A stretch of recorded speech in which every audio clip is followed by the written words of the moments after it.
So, you probably remember the headlines back in 2018.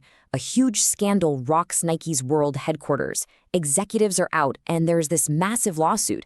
But the real story isn't just what you read in the news. It's about the culture that was festering just beneath the surface. So, let's get into it.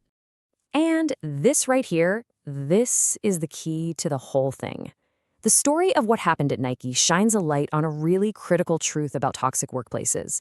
Sometimes, the most damaging parts of a culture are the ones that aren't actually, technically, against the law. Okay, so for a little bit of context, back in 2018, a group of women at Nike's main campus started passing around these anonymous internal surveys. They got nicknamed the Starfish surveys, and what they uncovered was a workplace culture that was deeply toxic. It was a big enough deal that it led to at least 11 senior executives leaving the company, and it sparked a huge gender discrimination lawsuit. But this is where the story gets a lot more nuanced. We have to draw a really clear line between actions that are straight up illegal and a culture that is just deeply, deeply destructive. They are not the same thing. And understanding that difference, well, it changes everything. This breaks it down perfectly. Over on the left, you've got the stuff you can sue over, the gender discrimination, the harassment, the retaliation. That's what drove the lawsuit. But look at the right side. That's the cultural stuff, the boys' club, the misconduct that became normal, the pressure to just keep your mouth shut. That was the fertile ground where all the illegal stuff was able to grow. So on paper, the lawsuit was about these very specific things. Women being paid less, getting promoted slower than men, a hostile work environment, and getting punished for speaking up. These are the things the legal system is designed to handle. But like we're about to see, these were really just the symptoms of a much bigger disease in the culture. So what was that deeper problem? I mean, these illegal acts didn't just appear out of thin air. They grew out of a company culture that, if you ask the people who lived it, was fundamentally broken from the inside. At the heart of it all was this classic boys' club culture. And look, this isn't just about friendships. It's about a system where power, promotions, and opportunities all flow through these informal, male-dominated networks. If you weren't in that club, it didn't matter how good you were at your job, you were on the outside looking in. And you don't have to take my word for it. This is a direct quote from the lawsuit complaint. It said the ultimate arbiters of people's careers or a small group of high-level executives who are majority male. That's the definition of a closed loop, reinforcing the very club that was shutting people out. The second major cultural problem was that all this inappropriate behavior just became normal. We're talking about a culture where heavy drinking at work functions was the standard, and the lines between your professional life and your personal life got so blurry they practically disappeared. That creates this constant state of pressure and vulnerability for people. I mean, it doesn't get much clearer than this.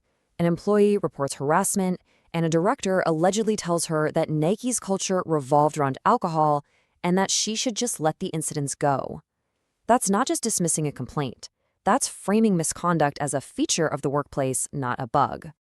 So you put all that together, and it creates this third toxic pillar, this overwhelming pressure to just stay silent. I mean, when you believe that HR isn't going to help you, or worse, that speaking out is going to actively hurt your career, the whole abusive system just protects itself. Silence becomes the only way to survive. And if you want to understand just how big this was, just look at the raw numbers. The lawsuit eventually grew to include more than 5,200 women.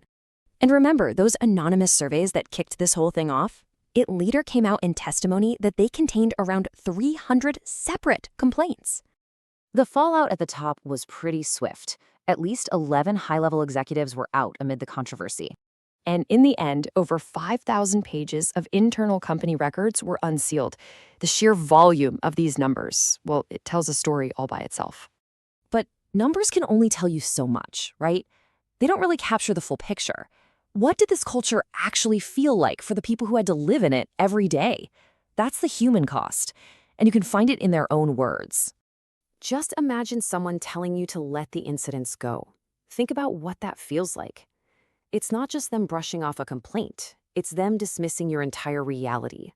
It's the feeling of being told you're powerless and that what happened to you just doesn't matter. Or this, an alleged quote from one of the surveys, where a woman was told to dress sexier and show some skin.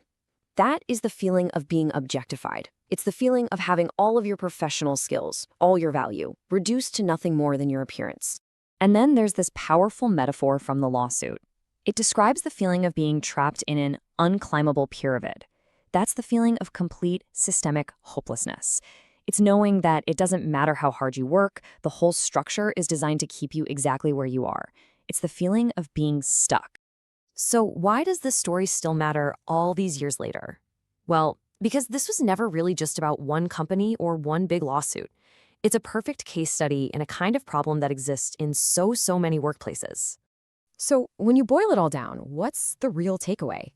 What's the one lesson here that applies way beyond the walls of Nike's headquarters? I think it's this.